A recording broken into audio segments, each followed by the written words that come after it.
রুদ্র সব প্ল্যান ভেস্তে দিয়ে রোহিত আর ফুলকেকে বাঁচিয়ে নিল বড় রাজা বাবু। হ্যাঁ সুপ্রিয় দর্শক, এমনটা আমরা দেখতে পারবো ফুলকে ধারাবাহিকের নতুন পর্বে। তাই তো বিস্তারিত জানতে এখনই ভিডিওটা একটি লাইক দিয়ে চ্যানেলটিকে সাবস্ক্রাইব করে দিন। নতুন পর্বে আমরা সবাই দেখতে পারবো যে রোহিত আর ফুলকে একসঙ্গে কথা বলছিল, আর তখনই সেখানে চলে আসে লক্ষ্মী। আর লক্ষ্মী এসে দরজা টোকাতে থাকে। আর তখন রোহিত আর ফুলকে বলে, কি হয়েছে লক্ষ্মীদি, কি হয়েছে?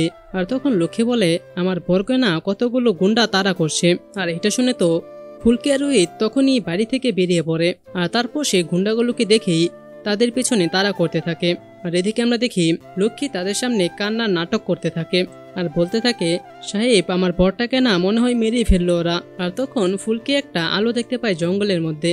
আর রোহিতকে বলে, স্যার ওইতে আলো, চলুন আমরা ওদিকে যাই, আমার মনে হয় ওরা ওদিকেই আছে। আর তখন লক্ষ্মীকে রোহিত বলে, আচ্ছা তুমি এগো, আমরা যাচ্ছি। আর এই বলে রোহিত আর ফুলকি জঙ্গলের ভেতরের দিকে চলে যায়।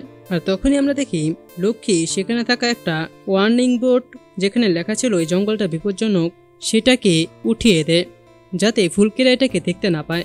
আর তারপর লক্ষ্মী সেখান থেকে হাসতে হাসতে চলে যায়। আর তারপর আমরা দেখি লক্ষ্মী আর ফুলকি একটু সামনে এগোতেই তারা দুজনেই চূড়াবালিতে আটকা পড়ে যায়। আর তখন রোহিত আর ফুলকি লক্ষ্মীদে বলে চিৎকার করতে থাকে। আর তখনই রুদ্র বলে, বেশ আজকেই তোমাদের সমাধি হয়ে গেল, চিৎকার করো ফুলকি দাস, আরো বেশি করে চিৎকার করো, তোমাদেরকে না কেউ বাঁচাতে আসবে না। আর আমরা দেখি ঠিক তখনই সেখানে একজন মুখ ঢাকা এসে রশি ফেলে রোহিত আর ফুলকিকে বাঁচিয়ে নেয়। তো বন্ধুরা, আপনাদের কি মনে হয়, সেটাই কি তাহলে বড় রাজা বাবু?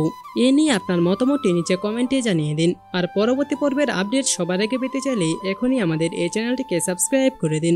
ধন্যবাদ সবাইকে।